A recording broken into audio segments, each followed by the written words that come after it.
This program has brought a lot of surprises and a lot of unexpected joy. When St. Paul's United Methodist Church promised to create a hunger-free zip code in Kensington, Maryland, members didn't realize what a blessing it would be. When my car was having the issues. Creating a food distribution system gave congregants like Meg Baker a new way to connect with neighbors like Thomashawn Lewis Johnson, who appreciates the help feeding her family of 9. I would definitely say she's my friend. Many times I've called her my angel. She'll send a text across my phone and just say, "Hi, I'm thinking about you and praying for you." My name is Adam.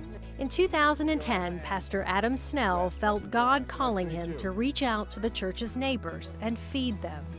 Good morning. We have lots of food to sort.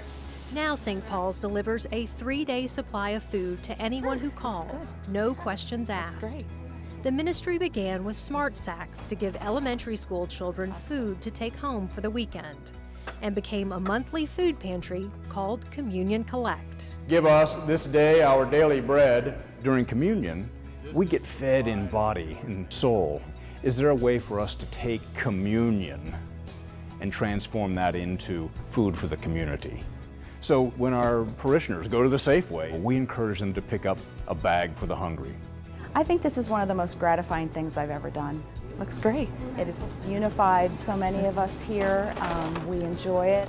Members have taken on personal missions too, like purchasing fresh produce and delivering baked goods that would have been discarded. This bread comes from stores, restaurants, whatever, that have excess food material that they would otherwise throw away, so that we can eliminate food waste within the county. Glad you're inside then tonight. Currently, the church opens its doors to about 45 families. Personal shoppers help them make selections. Church member Evan Galswick, a 12-year-old volunteer, is fluent in Spanish. They usually have no idea when I walk in. They're looking at me like, this is the guy that's supposed to be translating? One lady from Colombia came in and she talked about her family history and where she was from and her kids and her grandkids, and it was a great experience. Zucchini. Big zucchini. People I just helped, it was a mom and a young boy who was in 3rd grade.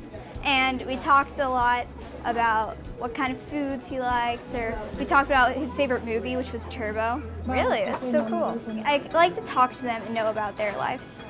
Thanks, Meg. Several families can't drive to the church, so volunteers take groceries to them.